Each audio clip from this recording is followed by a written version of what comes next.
اعوذ باللہ من الشیطان الرجیم بسم اللہ الرحمن الرحیم۔ عزیزان من، آج اپریل 1979 کی 13 تاریخ ہے اور درس قرآن کریم کا آغاز سورہ العنکبوت کی آیت 16 سے ہو رہا ہے، 29/16۔ بات ہو رہی ہے حضرت ابراہیم علیہ السلام کے تذکرہ جلیلہ۔ سابقہ درس میں نے یہ عرض کیا تھا کہ قرآن کریم نے دو ہستیوں کی زندگی کو اسوہ حسنہ یا بہترین ماڈل قرار دیا تھا، حضرت ابراہیم علیہ السلام اور حضور نبی اکرم صلی اللہ علیہ وسلم۔ اس میں شبہ نہیں کہ منصب نبوت کے اعتبار سے تمام انبیاء کرام ایک ہی مقام کے حامل ہوتے ہیں، یکساں عزت و تکریم کے پیکر، لیکن ان کے دائرہ کار اور تعلیم اور پروگرام کی نوعیت اور وسعت کے اعتبار سے ان کے مدارج میں کچھ فرق ہوتا ہے،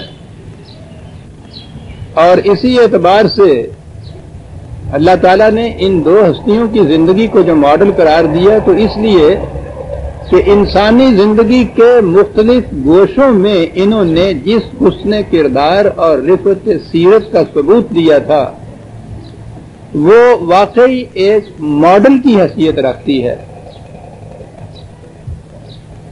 اور وہ ماڈل بھی یہ ہے کہ حضرت ابراہیم علیہ السلام کو کہا ہے امام للناس، یعنی کسی خاص قوم قبیلہ کے لیے ہی نہیں بلکہ نو انسانی کے لیے ایک ماڈل کی حیثیت رکھتی ہے، اور نبی اکرم صلی اللہ علیہ وسلم بھی رحمت للعالمین ہے۔ تو گویا یہ کوئی وقتی مقامی یا زمانی اعتبار سے نہیں بلکہ وہ ایسی حسن سیرت کے علمبردار تھے کہ وہ سیرت جو ہے وہ انسانیت کے لیے ایک ماڈل کی حیثیت رکھتی ہے۔ ماڈل کے اعتبار سے ایک نقطہ تو پہلے ہی سمجھ لینے کا ہے، یہ فائن آرٹ یا یہ ڈرائنگ کی کلاس میں ایک شعبہ ہوتا ہے ماڈل ڈرائنگ کا بھی، تو اس میں وہ ڈرائنگ کا پروفیسر یا ماسٹر ایک ماڈل سامنے رکھتا ہے اسٹوڈنٹس کے، اور وہ کہتا ہے کہ اس کے مطابق تم اپنے ہاں ڈرائنگ کرو۔ اب ظاہر ہے کہ ماڈل ڈرائنگ میں وہ ماڈل سامنے رکھا جائے گا تو اس کے مطابق وہ اسٹوڈنٹ ڈرائنگ کریں گے۔ اگر وہ ٹیچر یہ کہے کہ اس ماڈل کے مطابق یہ کرو اور ماڈل خود وہاں رکھے نہیں تو ظاہر ہے کہ وہ ڈرائنگ کر ہی نہیں سکیں گے، اور اگر ان سے کچھ کرایا جائے گا تو ہر طالب علم اپنے اپنے ذہن کے نقشے کے مطابق وہاں کچھ بنا دے گا۔ تو اللہ تعالیٰ نے جب یہ کہا کہ ان کی زندگی ماڈل ہے تو یقیناً اس کے لیے یہ ضروری تھا کہ وہ ماڈل کو سامنے رکھے لوگوں کے کہ یہ ہے وہ زندگی، یہ ہے وہ ماڈل جس کے مطابق تم نے اپنی زندگی کو ڈھالنا ہے۔ ورنہ یہ تو عجیب بات ہوتی کہ اللہ تعالیٰ ان کی زندگی کو تو ماڈل قرار دیتا اور اس ماڈل کو چھوڑ دیتا کسی تبری اور بخاری کے اوپر کہ تم متعین کرنا، پھر کتنے ہی تبری اور کتنے ہی بخاری اور پھر انہیں اپنے اپنے ذہن کے مطابق ماڈل وہاں تراش کے رکھے۔ تو جس خدا نے کہا تھا کہ ان کی زندگی تمہارے لیے ماڈل ہے، اس نے ان کا ماڈل خود ہی متعین کر کے سامنے رکھ دیا تھا کہ یہ ہے وہ ماڈل جس کے مطابق تم نے اپنی زندگی کو ڈھالنا ہے۔ خدا نے یہ دونوں ہستیوں کی زندگی کے ماڈل کے خط و خال خود متعین واضح طور پر قرآن میں رکھ دیے تھے، اور اس کے بعد آپ دیکھیں گے کہ جب پھر یہ ماڈل ان افسانہ نگاروں کی برش قلم کا رہین منت ہوا تو انہوں نے پھر اس میں کس کس قسم کی رنگ آمیزیاں کی، کس قسم کی عجوبہ پرستیاں کی، اور اس ماڈل کو کیا سے کیا بنا دیا۔ تو ماڈل تو وہی قابل اعتماد ہوگا جو اس کا دیا ہوا ماڈل ہو جس نے اسے ماڈل قرار دیا ہے، اور وہ موجود ہے قرآن کے اندر۔ ہم حضرت ابراہیم علیہ السلام والذین معہ بھی قرآن نے کہا ہے والذین معہ، ان کی زندگی کو ہم لیتے ہیں. دور وہ ہے جہاں بابل کی مملکت اس زمانے کی تہذیب اور تمدن کا مرکز تھی. یہ تاریخ انسانیت میں عجیب چیز آئی ہے، مختلف ادوار میں مختلف اقوام تہذیب و تمدن کی علم بردار قرار پائی ہیں، اور اس دور میں یہ بابل کا خطہ تھا جو تہذیب کا مرکز تھا. بڑی شاندار مملکت تھی، مملکت میں بادشاہت تھی، اس دور میں ہوتی بادشاہت تھی، لیکن بادشاہ سے کہیں زیادہ صاحب اقتدار مذہبی پیشوائیت کا سربراہ ہوتا تھا. قرآن کی داستان میں تو آپ نے دیکھا نا کہ حامان کو کیا مقام حاصل تھا. ہندوستان میں بھی راجے مہاراجے وہ تو جب تک براہمن کے ہاتھوں کا تلک نہیں لگ جاتا تھا وہ گدی پہ بیٹھ نہیں سکتے تھے. بادشاہ گر ہوتے تھے، یہ براہمن، یہ پجاری، یہ پیشوا، یہ پریسٹ. تو بابل کی مملکت کا ہیڈ پریسٹ اسقف اعظم، آپ سمجھ لیجئے کہ اس کا مقام کیا ہوگا. ہر قسم کی شان و شوکت، عظمت، قوت، اقتدار، دولت، یہ سب کچھ اسے حاصل ہوتا تھا، بادشاہ سے بھی زیادہ. کہ بادشاہ کو اپنی ہستی کے قائم رکھنے کے لیے کسی نہ کسی فوج کی ضرورت ہوتی تھی، پولیس کی ضرورت ہوتی تھی، CID کی ضرورت ہوتی تھی. یہ مذہبی پیشوائیت کی تو کیفیت یہ ہوتی ہے کہ کمرے کی انتہائی تنہائیوں میں بیٹھے ہوئے آدمی کے دل میں اگر ان کی خلاف کوئی خیال گزر جاتا ہے تو وہ کانپ اٹھتا ہے، گڑ گڑاتا ہے، روتا ہے. ان کا اقتدار تو قلب و دماغ اور اعصاب پر مسلط ہوتا ہے. تو اس قسم کی مملکت کا ہیڈ پریسٹ اسقف اعظم اور پھر مذہبی پیشوائیت کے اعتبار سے قلوب اور اذہان کے اوپر اس کا اقتدار اور دولت اور حشمت ساری حاصل، بادشاہ غریبی اس کے ہاتھ میں. تو سوچئے کہ اس اسقف اعظم کا جو ولی عہد ہوگا اس کی کیا پوزیشن ہوگی. اور یہ پوزیشن تھی حضرت ابراہیم علیہ السلام. یہ اس وقت کی پوزیشن اور باپ کے بعد جو اس منصب کے اوپر انہوں نے اس مسند کے اوپر جو بیٹھنا تھا اس میں جو کچھ پوزیشن ان کی ہو سکتی تھی وہ ظاہر ہے. اور اگلی بات وہ جو میں نے پچھلے درس میں کہی تھی، یہ مسلمہ دنیا کے ہر مذہب کا، ہر ضابطہ اخلاق کا کہ ماں باپ کی اطاعت فرض ہے. ایک غلط مسلمہ، لیکن مسلمہ ایسا کہ جس پہ کبھی کسی نے تنقیدی نگاہ ہی نہیں ڈالی، یعنی اس کو مانا گیا کہ یہ ہے ہی مسلمہ، اس میں تو کسی قسم کا شک و شبہ ہی نہیں ہے. آغاز کس بات سے ہوتا ہے، کس چیز سے ہوتا ہے؟ اس باپ کا یہ بیٹا، یہ اس کا مستقبل، پھر وہ باپ بھی ہے جس کے متعلق یہ چیز مسلمہ ہے کہ اس کی اطاعت بھی فرض ہے. بت پرستی اس قوم کا شیوا تھا. تو ہیڈ پریسٹ تو آپ جانتے ہیں کہ کس قسم کا بت تراش، بت گر، بت پرست. وہاں یہ بیٹھا ہوا ہے، یہ ولی عہد اس کا. وَإِذْ قَالَ إِبْرَاهِيمُ لِأَبِيهِ، بات یہاں سے شروع کرتا ہے قرآن. خود اپنے باپ سے یہ کہہ رہا ہے ابراہیم، أَتَتَّخِذُ أَصْنَامًا آلِهَةً إِنِّي أَرَاكَ وَقَوْمَكَ فِي ضَلَالٍ مُبِينٍ 6/75 6/75.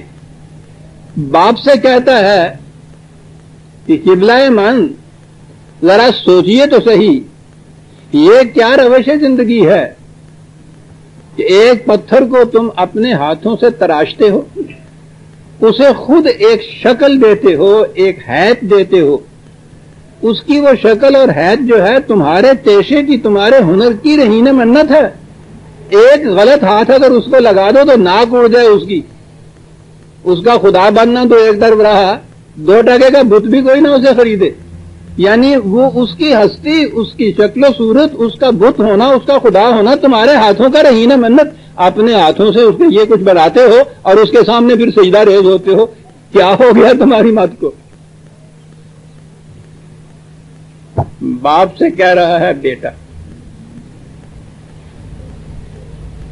آج اس دور میں بھی آپ دیکھیے جہاں کہتے ہیں اولاد بڑی سرکش ہو گئی ہے، کوئی باپ ذرا اپنے بیٹے سے کہہ دیکھے، ابھی ہو اس کا ہی محتاج، اس کے گھر میں ہے وہ، اور باپ ہو اتنی بڑی دولت حشمت کا واصل، وراثتاً جس کو یہ سب کچھ مل جانا ہے وہ اس باپ سے کہتا ہے. تو اسوہ حسنہ میں پہلی بات تو یہ آ گئی کہ غلط بات اگر باپ بھی کر رہا ہے تو اس کو بھی ٹوکنا ہے آپ نے. یہ مسلمہ غلط ہے کہ ماں باپ کی اطاعت فرض ہے. اطاعت صحیح بات کی فرض ہے، خواہ وہ ماں باپ کا ہے کوئی دوسرا کا ہے. غلط بات کی اطاعت قطعاً فرض نہیں ہے، خواہ اس کا کہنے والا کوئی بھی کیوں نہ ہو. تو پہلی بات تو یہ آ گئی اس اسوہ حسنہ کے اندر. انی اراک و قوما کا فی ضلال میں، تم ہی نہیں، یہ پوری کی پوری قوم جس کو تم نے گمراہ کر رکھا ہے. کتنی بڑی کھلی ہوئی گمراہی اور غلط بینی کے اندر تم اتر. کیا ہو گیا تمہاری مت کو؟ کیا ہو گیا تمہاری عقل کو؟ اور پھر ساری قوم کو تم بدراہ کرتے چلے جا رہے ہو. باپ سے کہا جا رہا ہے، ظاہر ہے کہ باپ کا جواب جو ہوگا اس کے سمجھنے کے لیے کسی افلاطون کے عقل کی ضرورت نہیں ہے. ہر گھر میں باپ ہوتا ہے، ہر بیٹے کو اس کا تجربہ ہو سکتا ہے. باپ نے جواب دیا 19/46 19/46 قال اراغب انت عن آلہتی یا ابراہیم. ابراہیم زبان بند کرو، کیا کہہ رہے ہو؟ میرے متعلق نہیں تم کہہ رہے، ان خداؤں کے متعلق کہہ رہے ہو، اور ہمیں تم ورغلا رہے ہو کہ ہم ان خداؤں سے بیزار ہو جائیں، ان کی پرستش چھوڑ دیں. تم کیا کہہ رہے ہو؟ کیا کر رہے ہو؟ تم سوچو تو صحیح. لَئِن لَمْ تَنْتَهِ لَأَرْجُمَنَّكَ وَاهْجُرْنِي مَلِيًّا. اگر تم باز نہ آئے ان باتوں سے تو یاد رکھو تمہیں آگ کر دوں گا. وہ پہلی بات جو باپ کیا کرتا ہے، نکال دوں گا یہاں سے، دور کر دوں گا اپنے آپ سے. اور جب تک تم ان باتوں سے باز نہیں آتے میرے سامنے مت آؤ، چلے جاؤ یہاں سے. وہی مرحبی، وہی انتری، وہی جواب جو آج کا باپ دیتا ہے وہی جواب اس زمانے کا باپ دیتا تھا. باپ تو باپ ہی ہوتا ہے. جی لیکن قرآن نے یہ کہا تھا نا کہ یہ بوڑھے ہو جاتے ہیں، نگونسار ہو جاتے ہیں، عقل بھی ہوندی ہو جاتی ہے، اعصاب بھی کمزور ہو جاتے ہیں، مزاج بھی چڑچڑا ہو جاتا ہے. ان کی ان باتوں کے جواب میں تلخ نوائی سے کام نہ لیا کرو، ان کو جھڑکا نہ کرو، آرام سے ان سے بات کیا کرو. یہ تھی نا قرآن کی تعلیم کہ اطاعت تو نہیں کرنی، اطاعت تو کرنی ہے صحیح بات کی، لیکن بدتمیز اور گستاخ نہیں ہونا کہ ان کے بس کی بات نہیں رہی، کمزور ہو چکے ہوئے ہیں. پہلی بات تو ابراہیم کی یہ آتی ہے کہ باپ بھی غلط روش پہ چل رہا ہے تو بھڑلے سے اس سے کہہ رہا ہے، اور معلوم ہے کہ اس کا نتیجہ کیا ہونا ہے، عواقب کیا ہونے ہیں. واقعی وہ ٹھیک ہے اگر وہ اس کو نکال دیتا ہے، نہ بھی نکالے، اگر یہ خود اس بت پرستی کے خلاف چلے اور اس کو چھوڑ دے تو جو کچھ وراثت میں ملنے والا تھا وہ سب اس سے تو خود اپنے آپ کو محروم کر لیا انہوں نے. یہ بھی ہے، باپ کا جواب بھی معلوم سامنے آ گیا، اتنی سختی سے اس نے جواب دیا ہے. لیکن اب اسوہ ابراہیمی کا دوسرا گوشہ جو سامنے آتا ہے، قال سلام علیک. کیا بات ہے ابا جان، اللہ تعالی خیر کرے. یہ ہے جو بات کہی گئی. اسوہ ابراہیم سأستغفر لک ربی، میں اس کے باوجود یہی کرتا رہوں گا کہ میرا خدا تمہاری حفاظت کرے. تمہاری روش کا نتیجہ تو مجھے نظر آتا ہے کہ تباہی ہے. میں کوشش کروں گا اس بات کی کہ تم اس تباہی سے بچ جاؤ. میں آخر تک کوشش کرتا رہوں گا. مجھے معلوم ہے کہ آپ یہ کچھ کیوں کہہ رہے ہیں، کوئی بات نہیں، اللہ خیر کر. میں کوشش یہی کروں گا کہ آپ اس تباہی سے بچ جائیں. کوئی بات نہیں. قرآن کریم کے مختلف مقامات میں یہ مکالمے باپ اور اس بیٹے کے آئے ہوئے ہیں. کیونکہ میرے پیش نظر استقصاء نہیں، یعنی پوری کی پوری تفصیل بیان نہیں کرنا. میں نے تو وہ جو خطوط ہیں، خط و خال ہیں اس اسوہ کے، اس زندگی کے، اس ماڈل کے، وہ پیش کرنے ہیں. اس لیے میں ایک دو مثالوں پر اکتفا کرتا ہوا آگے بڑھ جاؤں گا، ورنہ اس کے لیے تو میں سمجھتا ہوں 2-3 مہینے بھی کافی نہیں ہوں گے. اتنے درس، اتنی تفصیل سے قرآن نے یہ دیا ہے، اور جسے ماڈل بنا کے پیش کیا ہے خدا نے تو اس کی تفصیلات تک دی ہوئی ہیں ماڈل کی. ابھی آپ نے دیکھا کہ 2 ہی آیتوں کے اندر دونوں رخ زندگی کے کس طرح سے، کس حسن و رعنائی سے قرآن نے پیش کر دیے ہیں. غلطی کے خلاف احتجاج خواہ باپ ہی کیوں نہ ہو. اس کے بعد صورت یہ کہ اس باپ کی اس چیز کے اوپر بھی دھیان دیا گیا ہے، اور گستاخی نہیں ہونے دی، بدتمیزی نہیں ہونے دی، سرکشی نہیں ہونے دی. بت پرست بھی تھی وہ قوم، اور اس زمانے کے عام روش کے مطابق ستارہ پرست بھی تھی. ستارہ پرستی اس دور میں عام تھی. اب حضرت ابراہیم علیہ السلام نے یہ بت پرستی کے خلاف بڑی محسوس سی شکل میں ہی ایک دلیل دی جا سکتی ہے کہ وہ ٹھیک بات ہے کہ اپنے ہاتھوں سے تم اس کو ایک خدا کی شکل دیتے ہو، ورنہ مٹی کا مادہ ہوتا ہے، ایک پتھر کا ٹکڑا ہوتا ہے، اس میں سے جو تم خود اس کو تراش کے خدا بناتے ہو اور اپنے ہاتھوں کے بنائے ہوئے خدا کے سامنے جھکتے ہو. بڑی محسوس سی چیز ہے. لیکن یہ جو ستارے تھے، ستارہ، چاند، سورج، اجرام فلکی، اب ان کے متعلق انہوں نے جو ان کو اپنا دیوتا بنایا ہوا تھا، تو وہ تو ان کا جو نظام ہے اس کو دیکھتے تھے.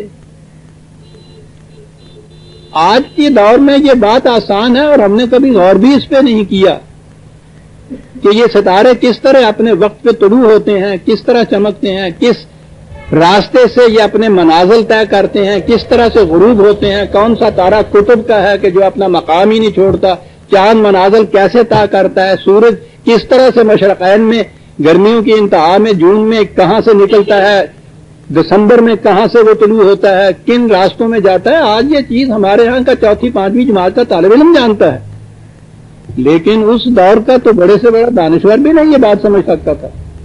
تو یہ ہوتا کیا ہے؟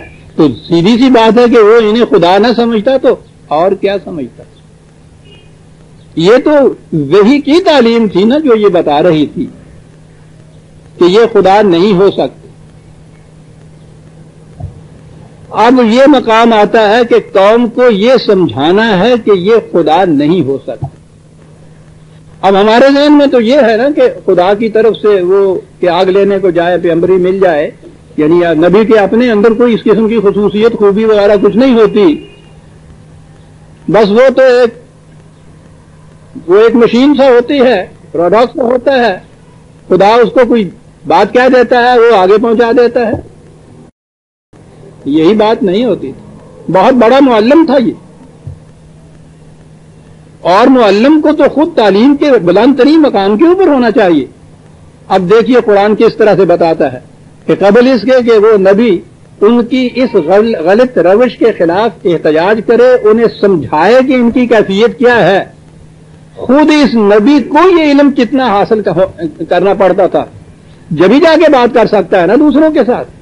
ورنہ اگر وہی کی بتائے ہوئے 4 فکرے دہرا دے اور اگلے اس کے خلاف کوئی دلیل دے دیں، کوئی اعتراض کر دیں، تو پھر یہ چپ کے بیٹھ جائے گا کہ ذرا ٹھہر جاؤ، کرو پوچھا ہوا میں.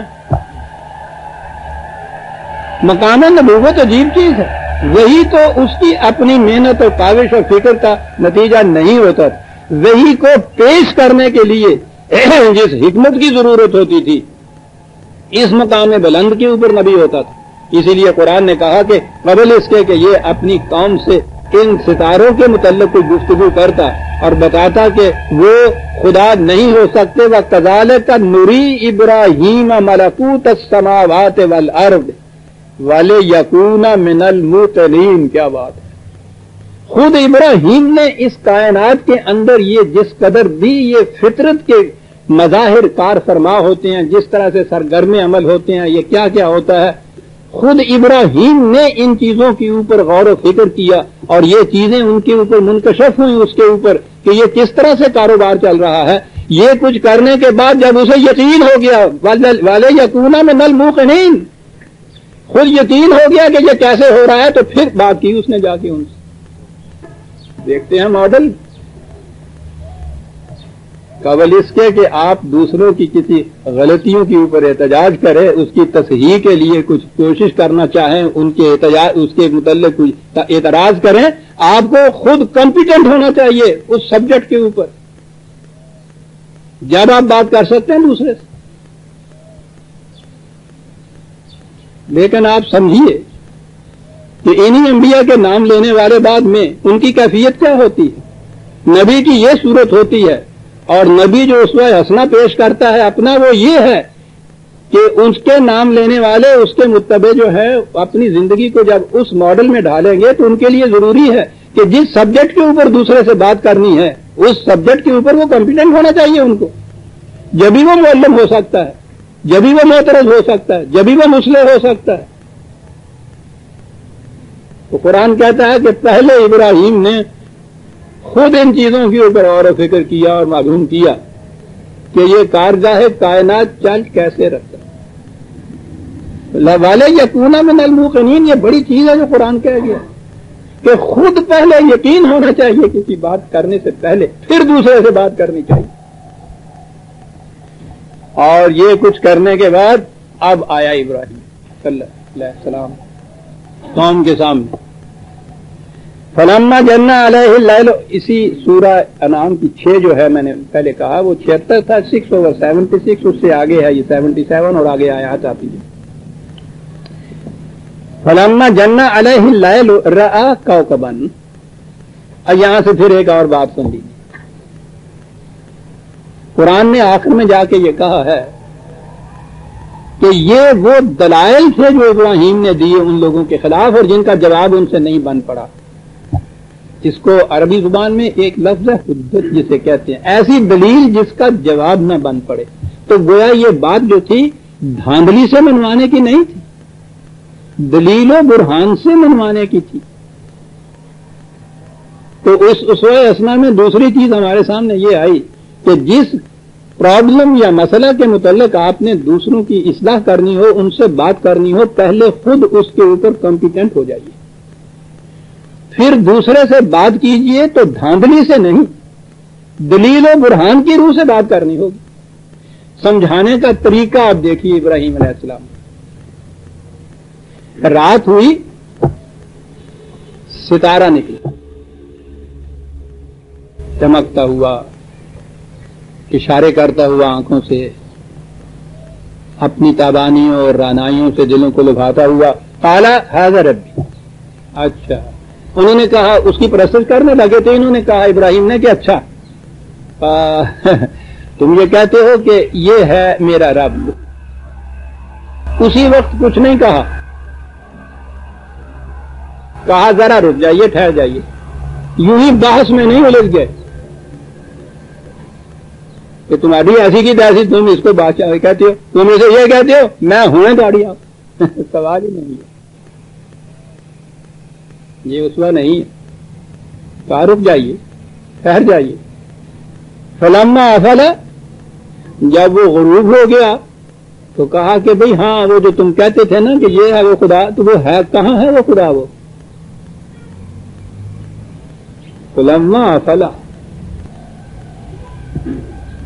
کسی خدائی کے مدعی کے لیے یہ ثابت کرنے کے لیے کہ تو خدا نہیں ہو سکتا، انتظار کرنا پڑتا ہے کہ وہ غروب ہو جائے تو پھر خود ہی اپنی خدائی کے خلاف دلیل ہو جائے گی، اس کو غروب ہونے دیجیے۔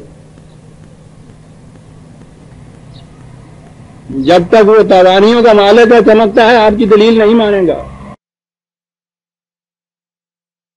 اس کا غروب ہو جانا اس کے خلاف خود دلیل بن جائے گا کہ تو خدا نہیں ہو سکتا۔ فلما افل قال لا احب الآفلین، کہا اس ستارے کی بات نہیں کہہ رہا، ہر وہ شے، وہ قوت، وہ اقتدار جو آج چمکتا ہے کل غروب ہو جاتا ہے، میں اسے خدا نہیں مان سکتا۔ اس کو آئی میں اسے خدا. دیکھیے اسی ستارے کی بات ہو رہی تھی. لا احب العافلین ہے یہ بات کہ بات میں اسی ستارے کی نہیں کرتا. کوئی بھی ایسی ہستی ہو جو ایک وقت میں چمک رہی ہو جناب, چکا چون کر رہی ہو, اس کی یہ چمک آنکھوں کو نگاہوں کو خیرہ کر رہی ہو, دیکھنا یہ چاہیے کہ وہ ابدیت درکنار ہے, ہمیشہ وہ چمکتا ہوا رہتا ہے. اگر وہ غروب ہو جاتا ہے, چھن جاتی ہے اس کی یہ چیز, تو اس کو دعویٰ خدائی جچتا نہیں ہے. میں ایسوں کو خدا نہیں مانتا. فلما رأى القمر بازغا قال هذا ربی. پھر چاند نمودار ہوئی. وہ تو ستارے سے کہیں زیادہ تابانیاں لیے ہوئے طلوع ہوتا ہے. چاند دیوتے کے سامنے تو کون نہیں جھکتا سا. نہ جھکنے والے بھی کم از کم اس کو ماموں تو کہتے ہی ہیں. آج کے ہمارے نوجوان تو ماہی کے متعلق نہیں جانتے. وہ کتنی بڑے پیار کی بات ہوتی ہے, ماموں کے متعلق یہ کیا جانیں گے. ہمارے ہاں ماموں کا اور بھانجے کا رشتہ بڑا پیار کا رشتہ ہوتا ہے. یہ بات بچوں کی سمجھ میں بھی نہیں آتی تھی. یہ جب بادل گرجتا ہے, بجلی چمکتی ہے نا, تو بجلی پڑتی بھی ہے, نیچے آ جاتی ہے نا تو مر جاتے ہیں. ہمارے ہاں ہم بچپن میں ہمارے ساتھ یہ بات تھی. ماموں اور بھانجے تو ایسے وقت میں اکٹھا نہیں جانے دیتے تھے کہ بجلی دیکھ نہیں سکھائے گی تو تانو سنا کرتے. ماموں بھانجے ایسا ہوتا تھا. تو چاند کو خدا نہ ماننے والے بھی چندہ ماموں تو سارے کہتے تھے. تو یہ چاند جو ہے یہ بہت اولی دور سے دیوتا مانا جاتا تھا, یہ خدا مانا جاتا تھا. جب یہ چاند نمودار ہوا بازغن, یہاں دیکھیے ستارے کے متعلق کبھی نہیں کہا کہ اتنی بڑی چمک تھی. چاند کے متعلق کہا کہ اس سے زیادہ چمک تھی, تبانیاں رنائیاں اس کے اندر تھی. وہ نمودار ہوا. کہا کہ اچھا تم یہ کہتے ہو کہ یہ ہے میرا رب, اس کے سامنے جھکنا چاہیے. فلما افلا قال لئن لم يهدني ربي لاكونن من القوم الضالين. وہ بھی جب غروب ہوا تو کہا کہ کہیے اگر میں تمہاری بات میں آ جاتا اور اتنے سامنے جھک جاتا, تو جب یہ سامنے باقی نہ رہتا تو پھر کیا ہوتا. یہ غنیمت ہے کہ مجھے اتنی فراست, اتنی نگاہ کے اندر نورانیت عطا ہو گئی ہے کہ میں ڈوبنے والے اور نہ ڈوبنے والے کے اندر تمیز کر سکتا ہوں. یہ اس کا بڑا فضل ہے جو مجھ سے ہوا. فلما رأى الشمس بازغة قال هذا ربي هذا اکبر. انہوں نے کہا جب سورج نکلا تو کہا اب بتاؤ یہ تو ان دونوں سے بہت زیادہ بڑا بھی ہے, بہت زیادہ چمکدار بھی ہے. فلما افلت قال یا قوم انی بریء مما تشركون. وہ بھی ڈوبا. کہا کہ ہے میری قوم اب اس سے آگے تو تمہارے کوئی اور خدا نہیں نا. یعنی یہ جو اجرام فلکی میں جب سورج بھی آ گیا تو آخری خدا آ گیا نا. کہا انتہا ہو گئی نا تمہاری خدائی کی اور تمہارے خداؤں کی. اس سے بعد تو کوئی اور خدا نہیں نا تم مانو گے, نہ کوئی ہے. اور جب اس کی بھی یہ کیفیت ہے کہ اس وقت ہے اور دوسرے وقت میں نہیں ہے, تو اس کے بعد تم یہ کیا کہو گے. لہذا اب مجھے اعلان کر دے دیجیے کہ یہ شرک ہے, یہ خدا نہیں ہو سکتے. ہر وہ جو اس وقت ہے اور کل کو نہیں ہے, جو آج چمکتا ہے کل غائب ہو گیا ہے, وہ خدا نہیں ہو سکتا. اس لیے میں تمہارے اس شرک سے بری ذمہ ہوں, بیدار ہوں. اس سے ادھر سے تو بیدار ہوں, یہ تو حصہ الہ ہے. یہ بھی خدا نہیں, یہ بھی خدا نہیں, یہ بھی خدا نہیں. تو پھر اس کے بعد کیا کمیونسٹ ہو جائے آدمی کہ ہے ہی نہیں. لا صلاتی, لا کلیسا, لا الہ. تین فکروں میں یہ اقبال بہت دور کی بات تھی سر. پورا پروگرام ان کا یہ لے آیا سامنے. کردام اندر مقام آتش نگاہ, لا صلاتی, لا کلیسا, لا الہ. یہ کرتے یہ ہے کہ پہلے تو یہ بادشاہوں کے خلاف اٹھتے ہیں کہ کیا حق حاصل ہے ایک شخص کو کہ اتنے لوگوں کے اوپر اپنی حکومت جتائے, اور اس کے ساتھ ہو جاتے ہیں دوسرے بھی, حتیٰ کہ مذہبی پیشوائیت بھی ساتھ ہو جاتی ہے. اس کو نکال دینا چاہیے, ٹھیک ہے. وہ ان کو نکال لیتے ہیں ان کی مدد سے, تو پھر ان کے پیچھے پڑ جاتے ہیں. پھر ان سے کہتے ہیں کہ میاں صاحب کیا حق ہے آپ کا کہ محنت کو دوسرا کرے اور آپ بیٹھے ہوئے کھاتے رہیں. پھر ان کو چلتا کرتے. اور اس کے بعد اگلی چیز ہے جہاں وہ کہتا ہے کہ ٹھوکر کھا جاتے ہیں کہ پھر یہ الہ کو نہیں مانتے.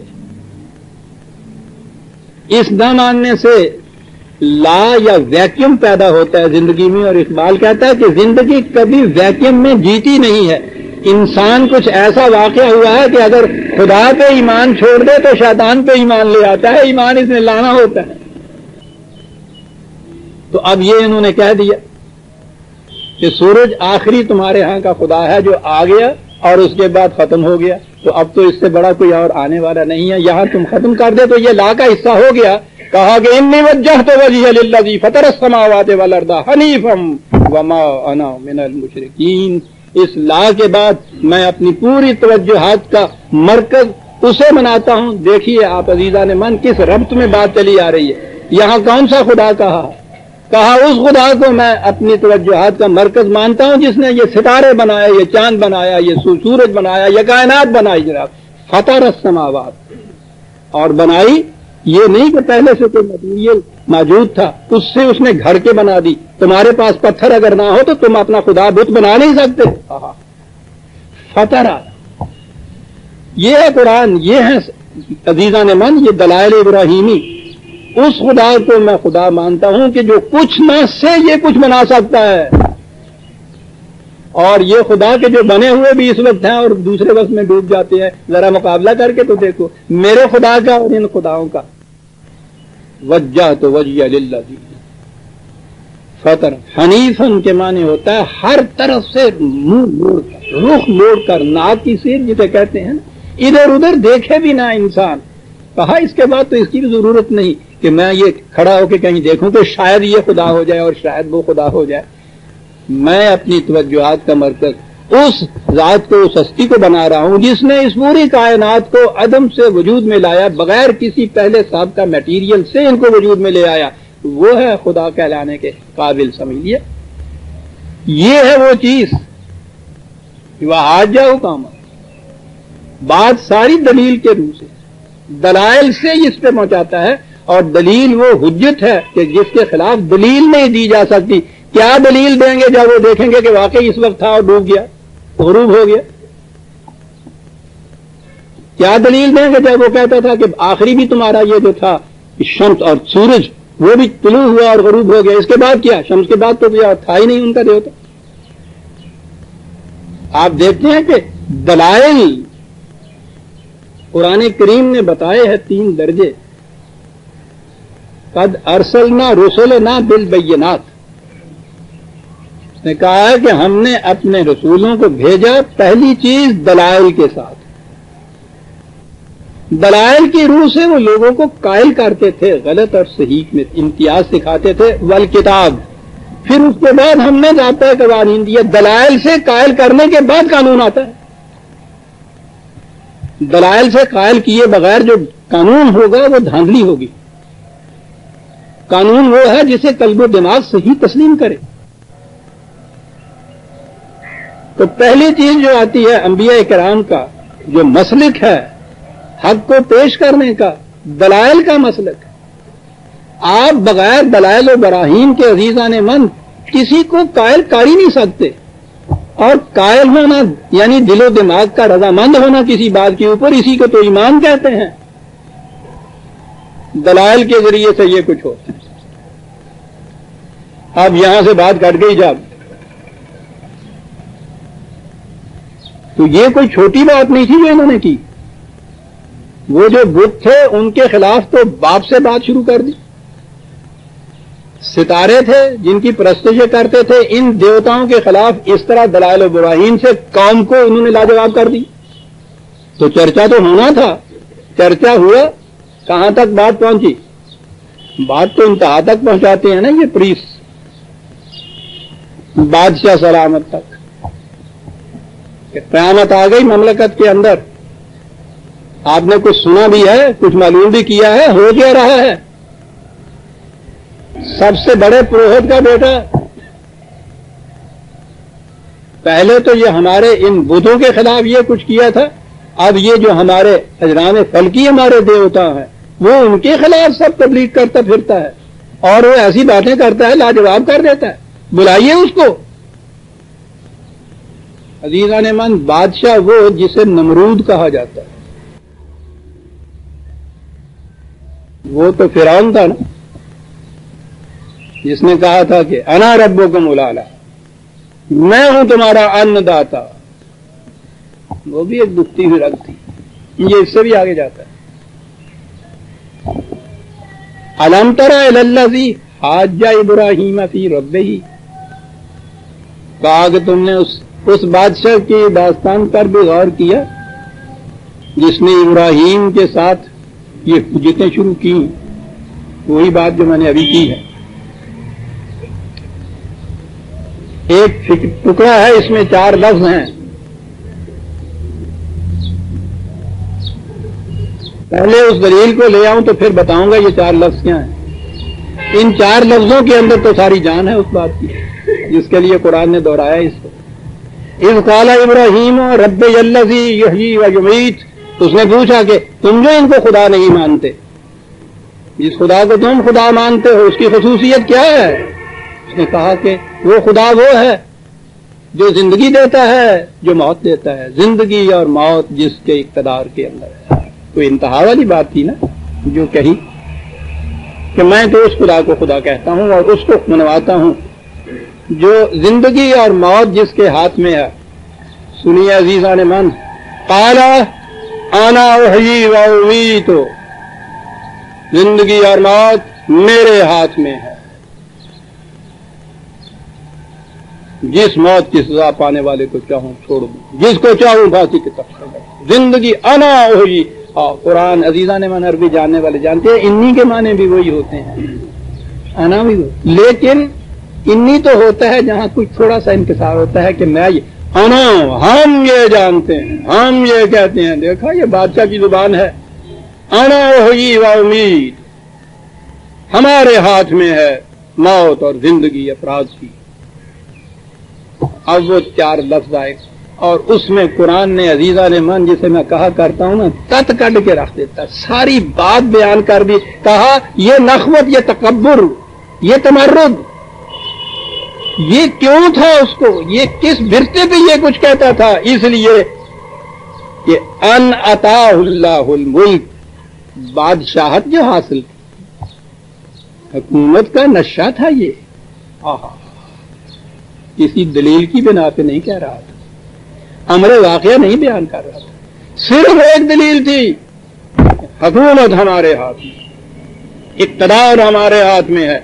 اور کہا اس اقتدار کے نشے میں مدہوش اس قسم کی باتیں کرتے.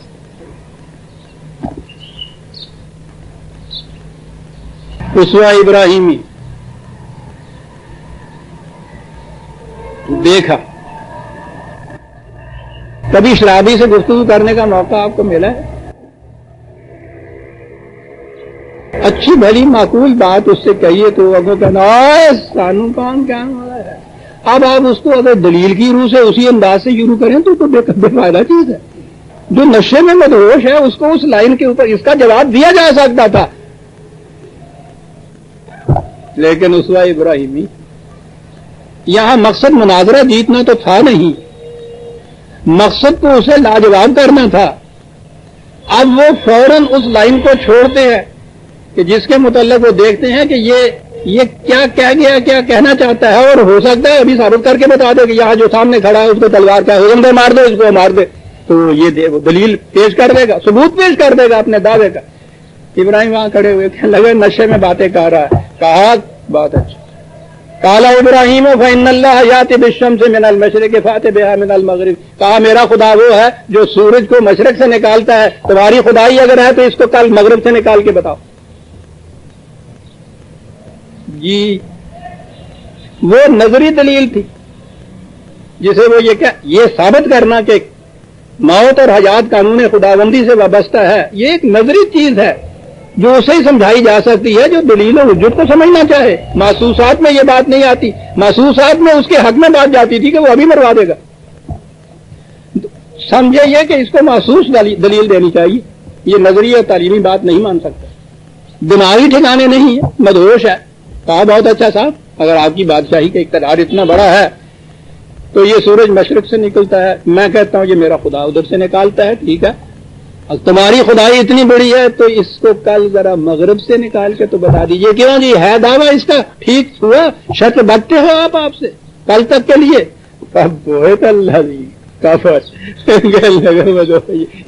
کہنے لگ گیا. اس کا ترجمہ یہ ہے، صحیح ترجمہ ہے یہ اس لفظ کا.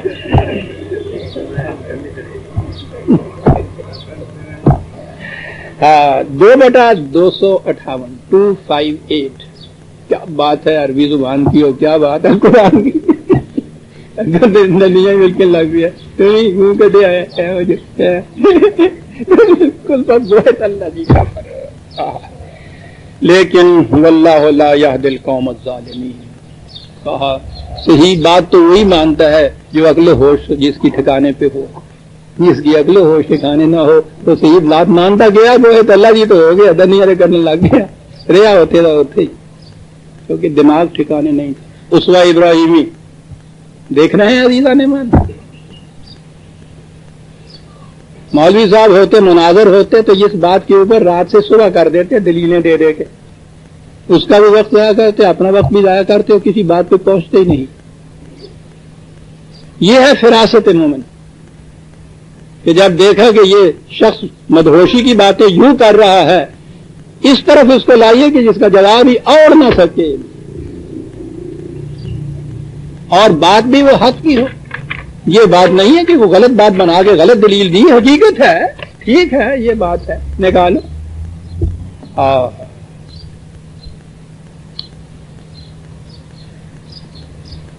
بت پرستی کے خلاف اپنی مہم جو تھی وہ شروع رکھی.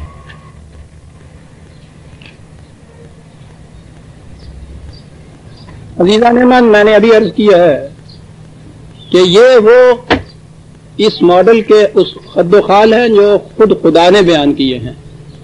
اس میں تو صحیح تصویر سامنے آئے گی جب یہ میں ختم کروں گا. پھر میں یہ عرض کروں گا کہ جب یہی ماڈل افسانہ نویس و افسانہ نگاروں کے ہتھے چڑھا ہے تو انہوں نے پھر اس میں کس کس قسم کی رنگ آمیزیاں کی ہیں اور یہی ماڈل کس شکل میں پیش کیا ہوا ہے.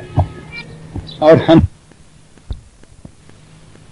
ہماری بدنصیبی کہ یہ خدا کا بتایا ہوا ماڈل جو ہے وہ تو معلوم نہیں کن پردوں کے پیچھے چھپا ہوا ہے. اب ہمارے سامنے ان انبیاء کی زندگی کا جو ماڈل ہے وہ وہی ہے جو ان افسانہ نگاروں کا تراشیدہ ہے. اور میں اب عرض کروں گا ان سارے واقعات کے متعلق. لیکن ابھی تو ہمیں اسی پہ اکتفا اسی تک محدود رہنا چاہیے کہ اللہ تعالیٰ نے یہ ماڈل کیا پیش کیا ہے. بت پرستی پتہ نہیں کتنے کتنے بڑے بت قدے ہوں گے. پوری مملکت بت قدا تھی. اس میں جو پھر کیپٹل سٹی ہے دارالسلطنت ہے. دارالسلطنت میں پھر وہ بادشاہ بھی سب سے بڑا بتگر اور بت پرست. تو اس میں تو پھر بہت بڑے بڑے بت ہوں گے بہت تعداد میں بھی ہوں گے. اب انہیں دلائل و براہین کی روح سے سمجھانے کی کوشش کی جا رہی ہے جیسے باپ سے کہا تھا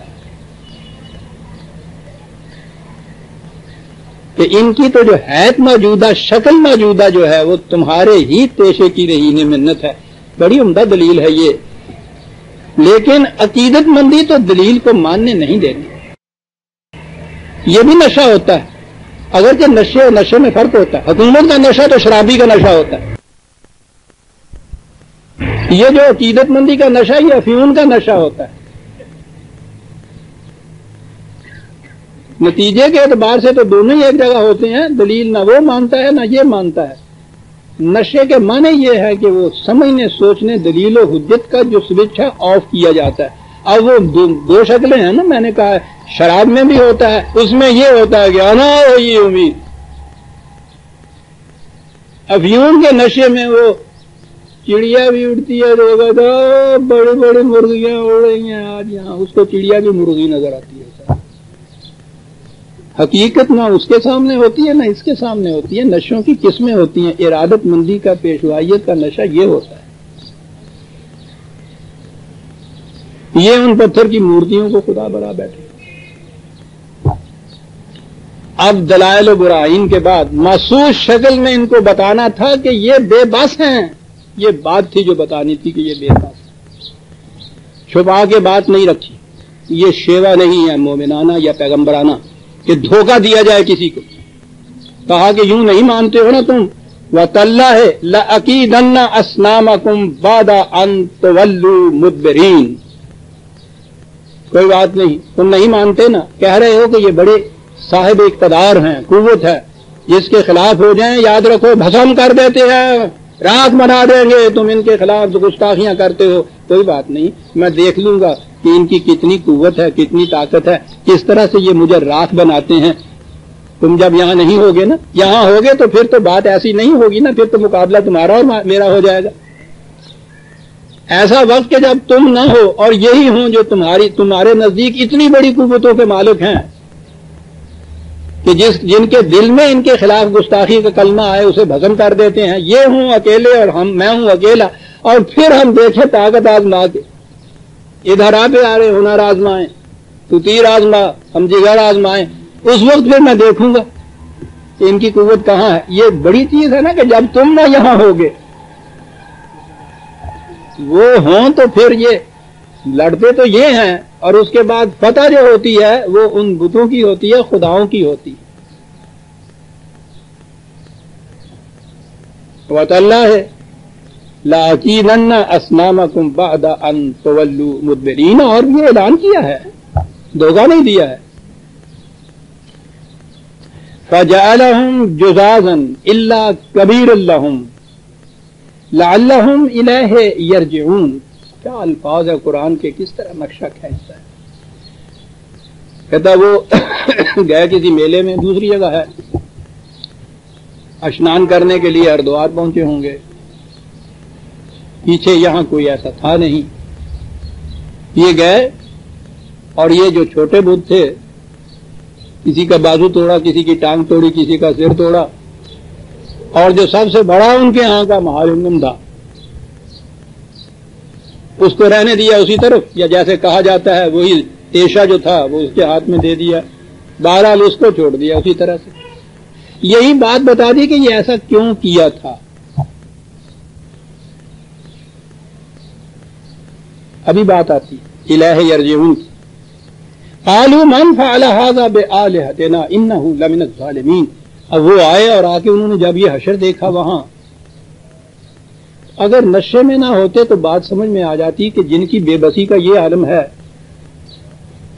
کہ ہم ان کی حفاظت کریں تو یہ محفوظ رہتے ہیں, اور ہم چوکیدار کہیں چلے گئے ہیں تو کوئی آیا ہے ٹکڑے ٹکڑے انہوں نے اس نے کر کے رکھ دیا ان کو, اور یہ اپنی بھی حفاظت نہیں کر سکے, ہماری حفاظت کیا کریں گے. نشے میں نہ ہوتے تو یہ بات سمجھ میں آ جاتی. لیکن ایک جگہ قرآن نے بتایا ہے اسی حضرت ابراہیم علیہ السلام کے واقعہ میں کہ یہ سارا دھندا جو ہوتا ہے یہ سارا روٹی کا ہوتا ہے.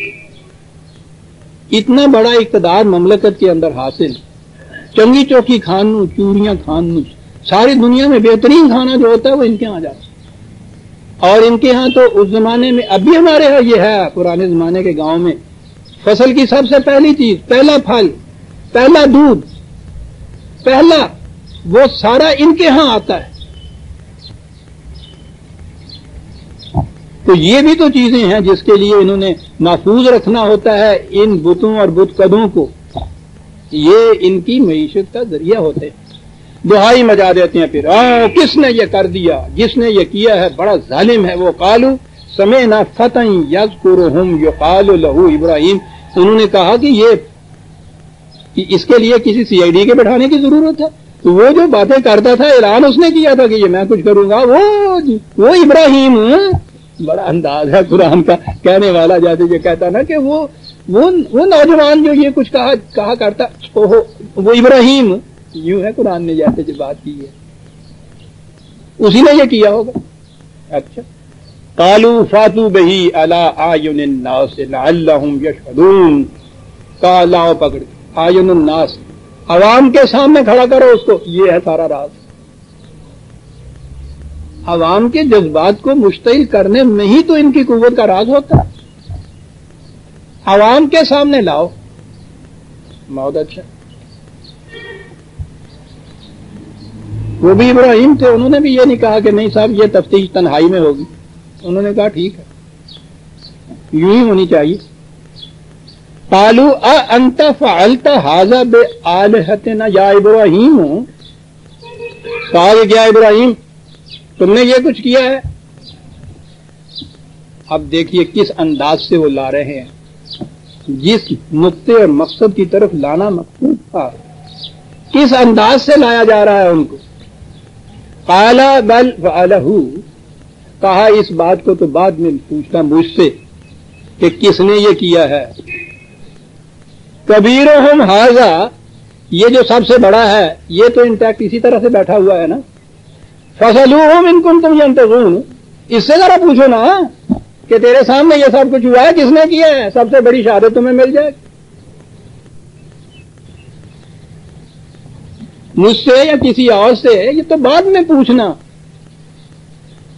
وہ بھائی یہ اب ہوا نا کہ اسے کیوں چھوڑ دیا تھا ان کی طرف، الیہ یرجعون، تاکہ اس کی طرف ریفر کر دیا جائے معاملے کو کہ یہ سامنے بیٹھا کہتا. اور کس قدر صحیح منطق ہے یہ صاحب کہ بابا ان کے متعلق جو تمہارا ایمان ہے کہ یہ دلوں میں چھپی ہوئی باتوں کو بھی جانتے ہیں، راز بتا دیتے ہیں آسمانوں کے، آنے والے واقعات کی پیشگوئیاں کر دیتے ہیں. ان کا تو علم بصیرت اس قدر ہے تمہارے نزدیک، تو اس کے سامنے یہ سارا واقعہ ہوا ہے، تو یہ جو تم اس قدر کمل تجھے کھانڈے ہوئے اونو پوچھے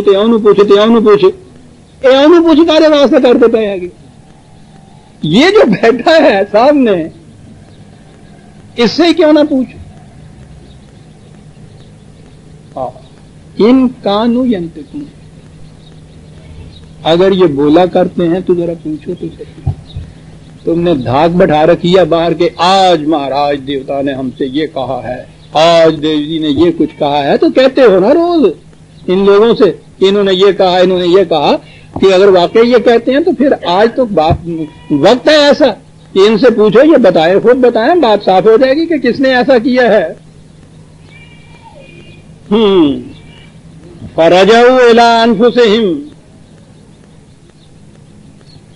فقالوا انکم انتم الظالمون، اس سے ہٹ کے آپس میں کہنے لگے کہ یار غلطے ٹھیک کہندا، اس سے ہٹ کے الگ آپس میں کہنے لگے کہ بات تو یہ ٹھیک کہتا ہے، اور ہماری جو ماری گئی مت تو ہم نے لوگوں کو اکٹھا کر لیا، اس کے سامنے مقدمہ پیش کر دیا. ستیہ ناش تمہارا. تو ایک دوسرے سے کہتا ہوگا نا کہ تو ہی کیا سی، میں تو نہیں کیا.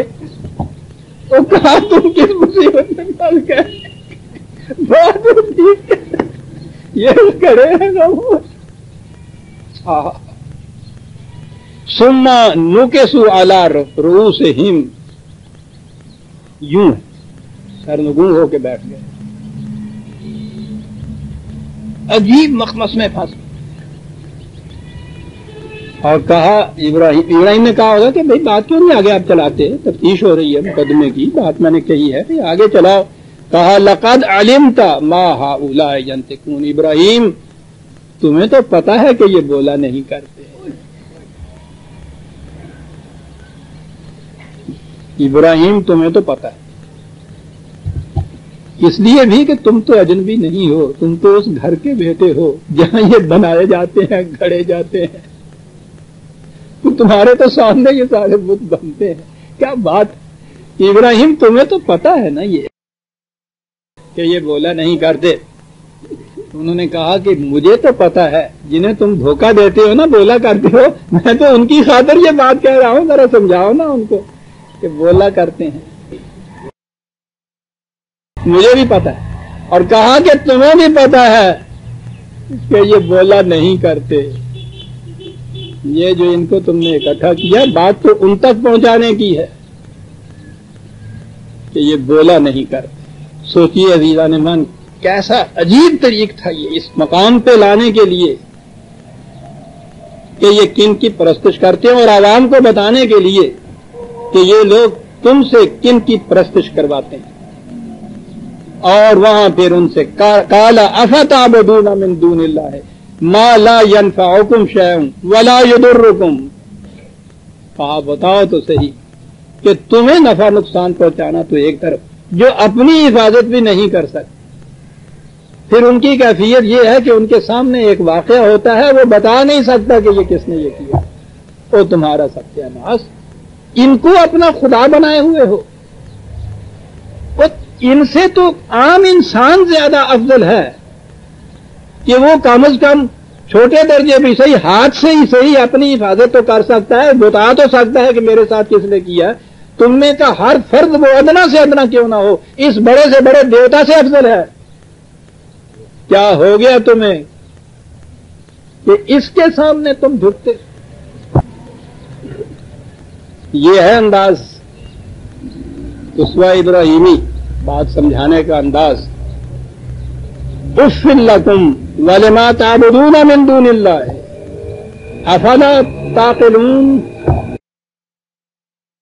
کہا اس نشے سے نکلو، عقل و فکر کی دنیا میں آؤ۔ جو کچھ میں کہہ رہا ہوں میں تم سے زبردستی نہیں منوانا چاہتا، میں تمہاری عقل و فکر کو اپیل کرتا ہوں کہ ذرا غور و تدبر سے سوچو تو صحیح جو میں کہہ رہا ہوں۔ ہے کوئی جواب تمہارے پاس اس کا؟ جی، عوام کے سامنے یہ بات ہو رہی ہے، انہیں پتہ ہے خدائی ہاتھوں سے نکلے جا رہی ہے، اس کا جواب کیا ہے؟ جواب تو کوئی نہیں۔ رد عمل کیا ہے؟ وہی جو ہر دور میں ہوتا ہے ان کی طرف سے۔ کیا رد عمل ہے؟ قالو حرکو، عوام سے کہا اٹھو، جلا دو اس کو، بھسم کر دو، تباہ کر دو، تمہارے دیوتاؤں کے حق میں یہ گستاخی کے الفاظ بول رہا ہے، اس نے یہ سب کچھ کیا ہے جو کچھ کے ساتھ کہا ہے، اٹھو ہو۔ یہی جواب ہوتا ہے، کافر ہے، مرتد ہے، عوام کے سپرد کر دو نا۔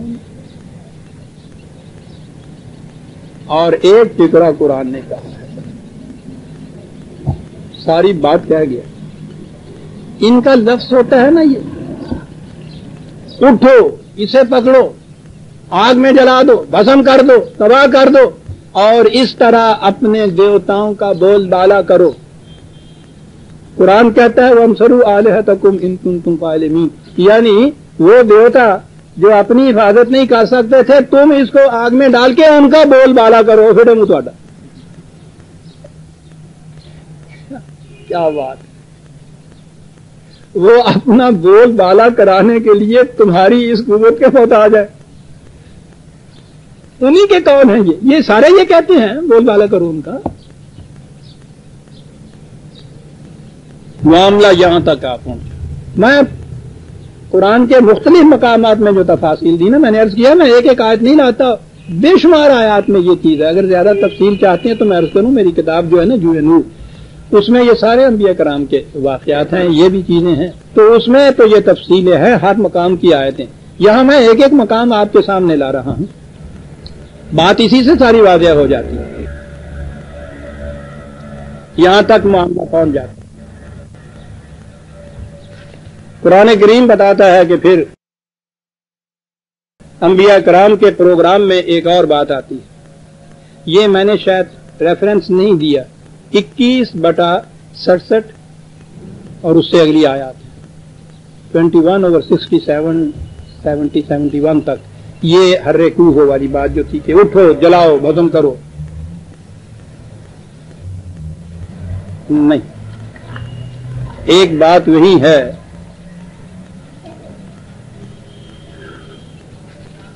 اس کی صحیح بات تو میں، جی ہاں، انہوں نے بھڑکایا ان کے جذبات کو، آتش انتقام کوئی شعلہ باریاں ان کی جو تھی ریز کی، انہوں نے یہاں تک بھڑکایا ان کو۔ قلنا یا نار کونی بردم و سلامن علی ابراہیم، یہاں کے الفاظ سے میں آگے چل کے جب عرض کروں گا نا کہ روایات میں پھر یہ قصے کیسے بیان ہوئے ہیں تو وہاں یہ کہوں گا کہ یہ ان کے متعلق کیا کہا جا رہا ہے۔ قرآن نے اتنا ہی کہا کہ انہوں نے ان کی آتش انتقام کو بھڑکایا، ہم نے ایسا طریقہ کیا کہ اس سے وہ ٹھنڈی ہو گئی۔ ابھی عرض کرتا ہوں کہ وہ کیا چیز تھی جو کی گئی تھی کہ وہ آگ ٹھنڈی ہو گئی، سلامتی کی ہوئی، ابراہیم کا کچھ نہیں بگڑا اس سے۔ وَأَرَادُوا بِهِ كَيْدًا فَجَعَلْنَاهُمُ الْأَخْسَرِينَ، یہ ایک لفظ ہے جس سے میں بات ساری آ گئی۔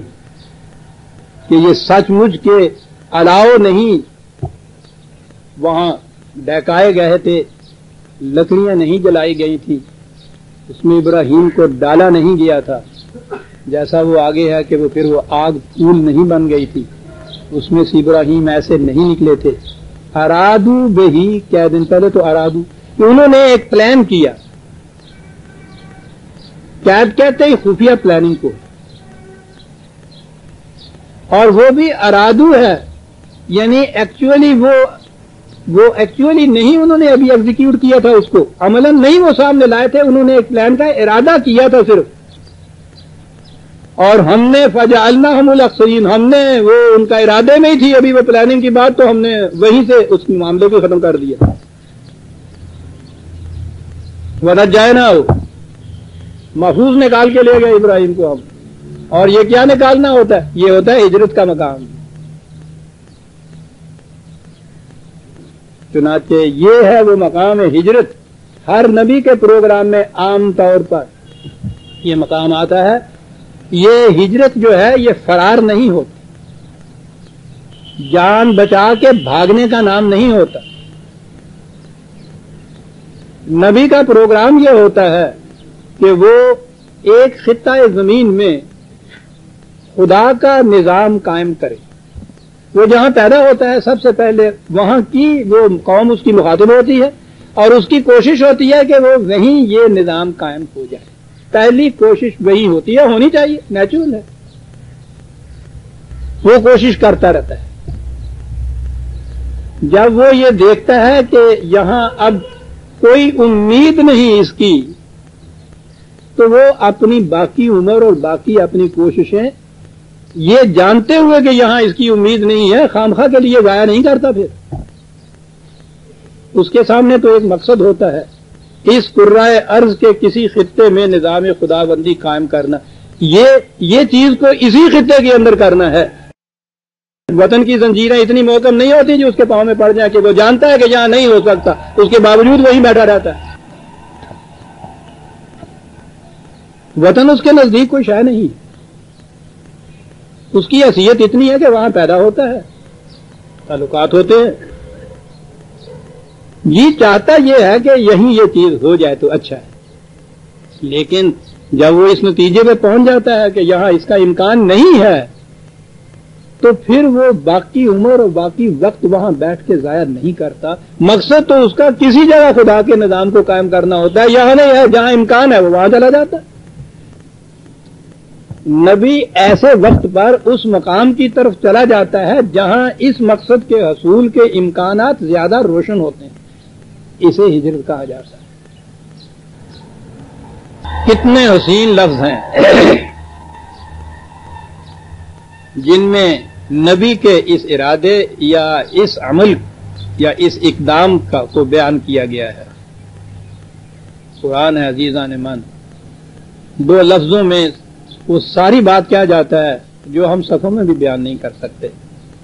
یہ 37 سورت کا نمبر، بات وہی آ گئی، قال ابنوا لہ بنیانا فالقوہ فی الحجیم، وہی انہوں نے ارادے کیے کہ پکڑ دو اس کو، جلا دو، بھسم کر دو، راکھ کر دو اس کو، فارادوا بہ کیدا فجعلناہم الاسفلین، وہی انہوں نے ایک خفیہ سازش کا ارادہ کیا اور ہم نے ان کے اس ارادے کو ہی پست کر دیا کہ وہ عمل میں آنے ہی نہ پائے۔ کس طرح سے وہ پست ہوا؟ ابراہیم نے کہا وہی میں نے کہا نا ہجرت، سنیے کیا الفاظ ہیں۔ ابراہیم نے کہا قالا انی ذاہب الی ربی، کہا کہ میں اس مدہوش نگری کو چھوڑ کے میں جا رہا ہوں اپنے رب کی طرف۔ دوسری جگہ انی مہاجرون الی ربی بھی ہے، دو ہی لفظ، ذاہبون الی ربی، تو رب تو ہر جگہ موجود ہے۔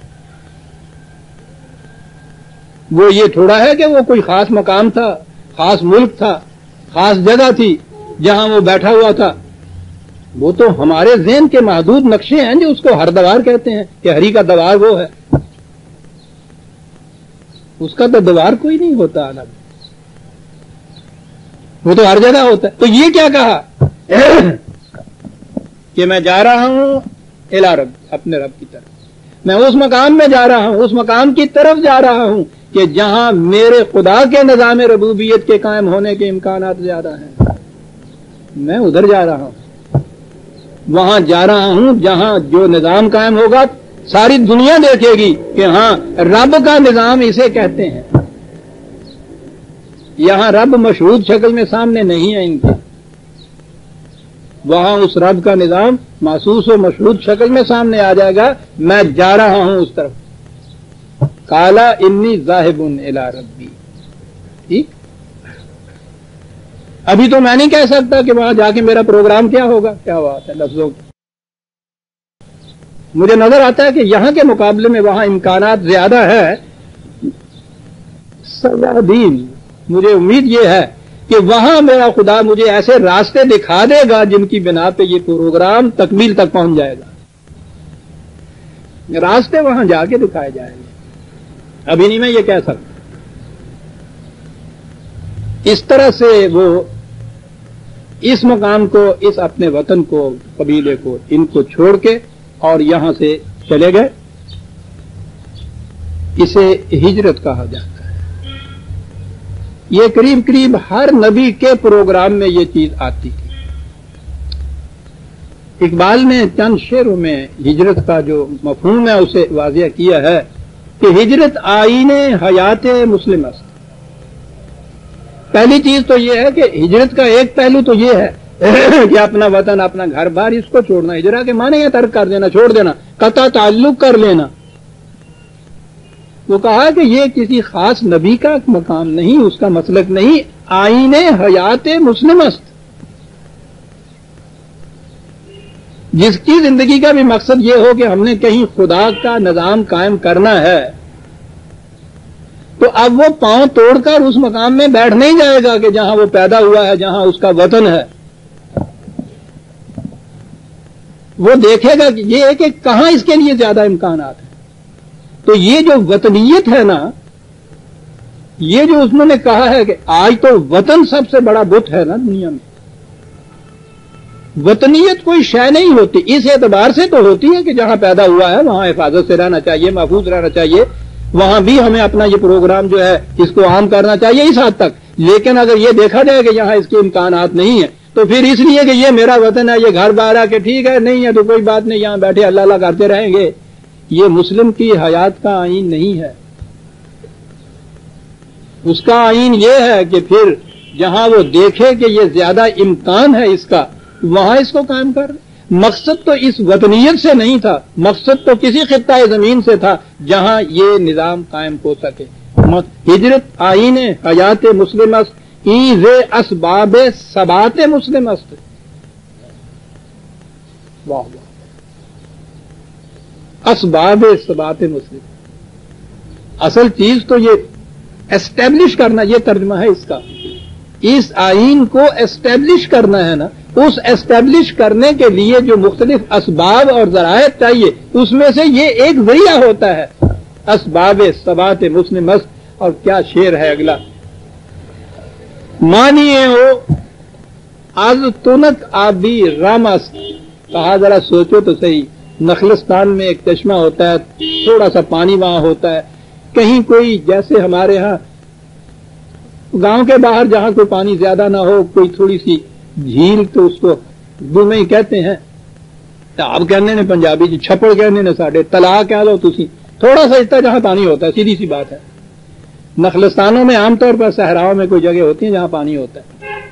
وہ کہہ رہا ہے کہ اگر وہاں تو مویشی ہوتے ہیں، پانی پیتے ہیں، وہاں رہتے ہیں، اگر اس چشمے میں پانی ختم ہو جائے تو کہا کہ وہ پھر مویشی وہیں اس کے کنارے بیٹھے رہتے ہیں کہ نہیں جی ہم جا تو سکتے نہیں، یہ تو ہمارا وطن ہے۔ کہا وہ وطن نہیں، ثبات کا ایک ذریعہ تھا، جب تک وہ ذریعہ یہاں تھا وہ وہاں تھے، وہ ذریعہ یہاں ختم ہو گیا ہے تو جہاں پانی ہے وہ وہاں چلے جائیں گے۔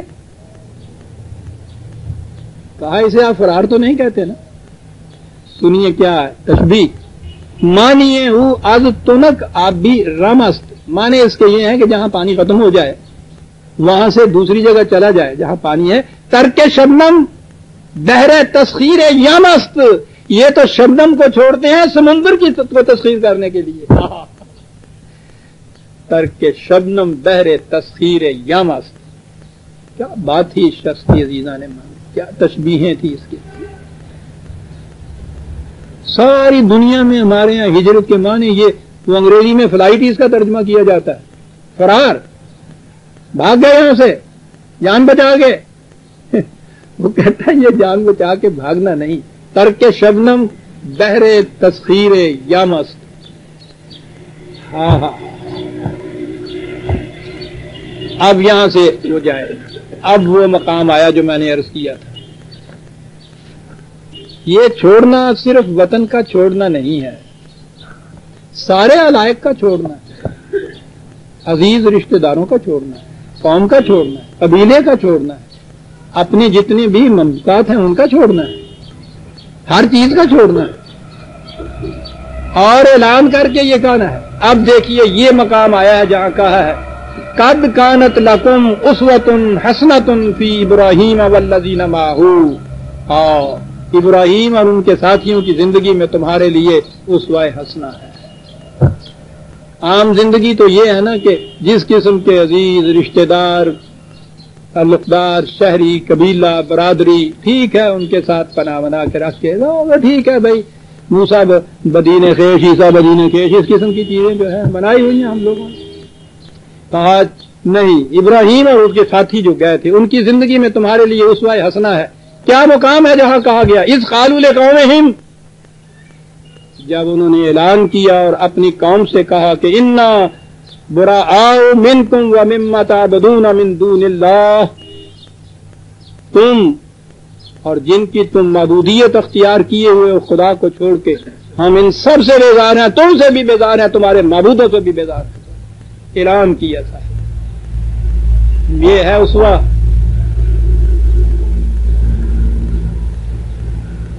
کہ جس چیز کو وہ باطل سمجھا ہے اس کے خلاف پورے زور و شور سے اعلان کیا ہے اور ان سے کہا ہے کہ تمہارے ساتھ ہمارا کوئی تعلق باقی نہیں رہ سکتا. کفرنا بکم، کفرنا، تمہارے اور ہمارے درمیان اسی طرح سے حد ہے، اسی طرح سے تعلقات کے انقطاع کی صورت ہے جیسے کفر اور ایمان کے اندر انقطاع ہوتا ہے. ہم انکار کرتے ہیں، تمہارا کوئی تعلق تمہارے ساتھ نہیں ہے. وَدَا بَيْنَنَا وَبَيْنَكُمُ الْعَدَاوَةُ وَالْبَغْضَاءُ أَبَدًا. یاد رکھو تم میں اور ہم میں بغاوت، بغض، دشمنی، لا تعلقی ابدی طور پہ ظاہر ہوگی، یہ قائم رہے گی ابداً، ہمیشہ کے لیے. سنیے اسوہ حسنہ. ابداً کہہ کے کہا حتیٰ تؤمنوا باللہ وحدہ. نہیں بھائی، تم بھی اگر اس خدا کے ماننے لگے تو پھر ہم تمہیں گلے سے لگا لیں گے. یہ ہے اسوہ.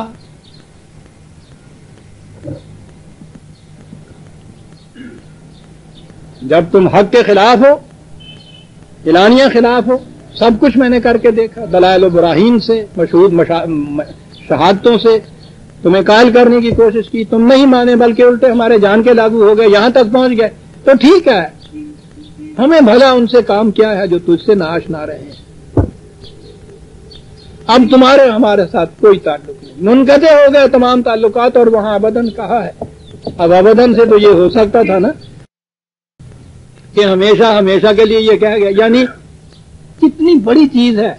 انسان کے اندر جو تغیر واقع ہونے کا امکان ہے اس سے انکار نہیں کیا، وہ امید باقی رکھی ہے کہ بہرحال تم انسان ہو، آج نہیں مان رہے، آج تمہارے ذہن کی یہ کیفیت ہے، میں مایوس نہیں ہمیشہ کے لیے تم سے.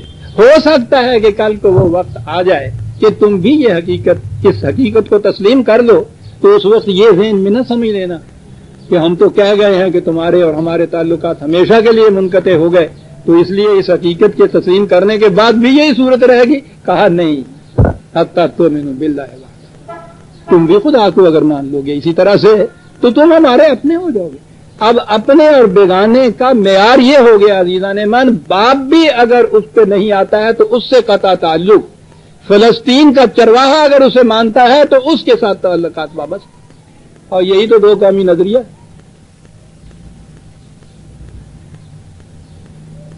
یہ جو اعلان ہے یہ معیار ہے قومیت کا، معیار ہے بیگانگی کا اور یگانگی کا، اپنوں کا اور بیگانوں کا، ہم میں سے کون ہے اور ہم میں سے کون نہیں ہے۔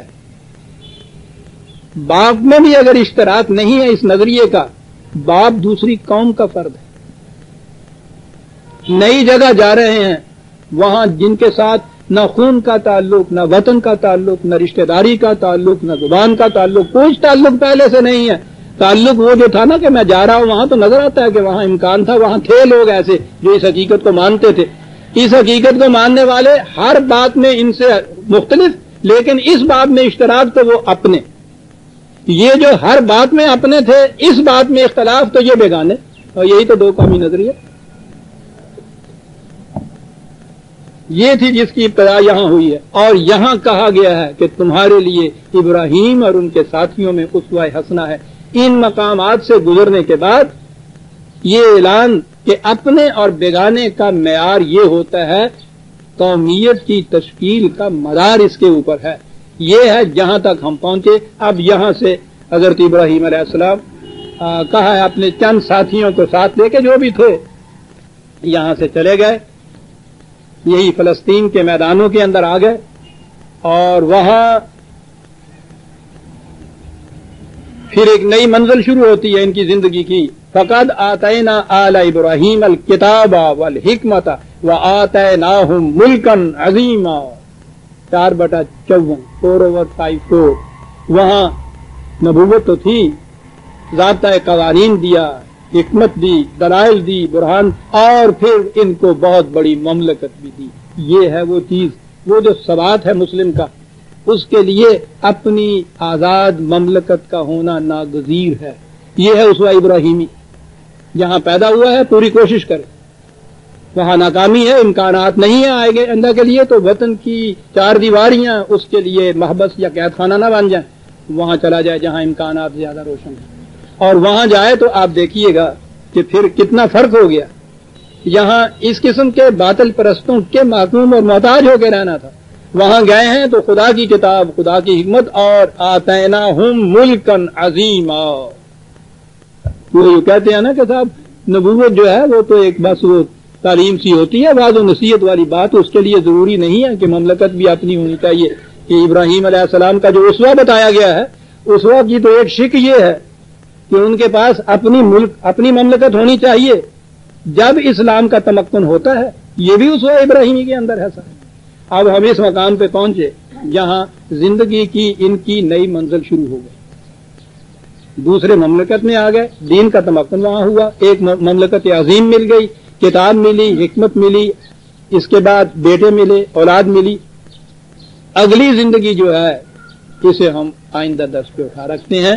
یہ ابھی تکمیل نہیں ہوئی ہے اس زندگی پوری کی جو ہمارے لیے اسوہ حسنہ قرآن نے قرار دیا ہے۔ اگلا دور پھر ہم دیکھیں گے کہ وہ کیا آتا ہے، اور اس میں کن کن منازل میں سے گزرتے ہیں حضرت ابراہیم علیہ السلام، اور اس کے بعد کہا جاتا ہے کہ واتخذوا مقام ابراہیم مصلی، کہ مقام ابراہیمی کو اپنے لیے تم وہ منزل و نصب العین بناؤ۔ تو وہ جو حصہ آئے گا اگلی منزل کا، اس کے بعد تکمیل اس کی ہو جائے گی۔ ربنا تقبل منا انک انت السمیع العلیم۔ ہم نے ابھی سورہ عنکبوت کی اس آیت کو چھیڑا تک نہیں ہے جہاں سے درس آج شروع ہونا تھا 16۔ یہ سارا کچھ کرنے کے بعد پھر ہم وہاں آئیں گے